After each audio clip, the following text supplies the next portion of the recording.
Balasore train दुर्घटना में पूर्व वार्ड सदस्य डोमी सदाई के पौत्र और दामाद की हुई दर्दनाक मौत। 10,000 की नौकरी के लिए जा रहे थे चेन्नई, लेकिन ट्रेन हादसे में चली गई जिंदगी। मौत की सूचना मिलते ही घर में मचा कोहराम, गांव में शोक की लहर।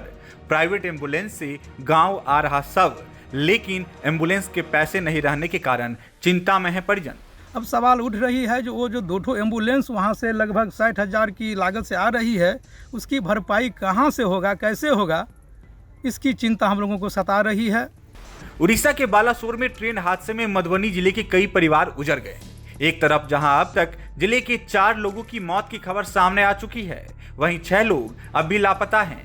वहीं अब जो खबर सामने आई है उसने न सिर्फ एक परिवार के लिए तूफान बनकर सामने आया है, बल्कि घटना में मानवीय संवेदनाएं भी तार तार हुई है। झंझारपुर प्रखंड अंतर्गत अररिया ओपी क्षेत्र के परमानंदपुर गांव में उस वक्त कोहराम मच गया जब चंदन सदाई ने सबसे पहले फोन कर सूचना दिया कि ट्रेन दुर्घटनाग्रस्त हो गया है और घटना में सुंदर सदाई और दिलीप सदाई की दर्दनाक मौत हो गई है, जबकि उसके साथ चेन्नई जा रहे कई लोग घायल हो गए हैं। घटना की सूचना मिलते ही गांव में शोक की लहर दौड़ गई। मृतक की पहचान पूर्व वार्ड सदस्य सह महादलित नेता डोमी सदाई के 18 वर्षीय पौत्र और 25 वर्षीय दामाद दिलीप सदाई के रूप में हुई है। मृतक सुंदर 4 भाई बहनों में सबसे बड़े थे। घटना के बाद से लोग उनके घर के बाहर जमे हुए हैं, परिवार को ढाढ़स बढ़ा रहे हैं।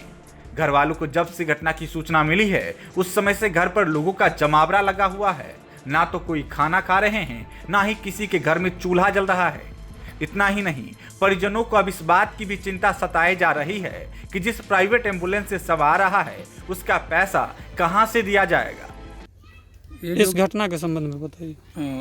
ये घटना जो है बृहस्पतिवार को यहाँ से 8 व्यक्ति चेन्नई मद्रास के लिए रवाना हुए थे, जो यहाँ से टेम्पो से सकरी पहुँचे। सकरी से जो है हबरा सियालदह वाली ट्रेन पकड़ करके जो है कलकत्ता गई। कलकत्ता जाने के बाद वहाँ से जो है डायरेक्ट ट्रेन थी कोरोमंडल एक्सप्रेस, जो डायरेक्ट चेन्नई जाने वाली थी, जो कलकत्ता से खुलने के बाद लगभग 300 किलोमीटर के दूरी पर उड़ीसा बालेश्वर के समीप दुर्घटनाग्रस्त हो गई, जिसमें इस हमारे मोहल्ले का एक ही परिवार से सुंदर कुमार 25 वर्ष और उनके फूफा दिलीप कुमार 25 वर्ष का जो है दर्दनीय मौत हो गई है। उसके साथ में जो 6 व्यक्ति अन्य थे, वे लोग भी घायल हो गए हैं, गंभीर घायल हुए हैं।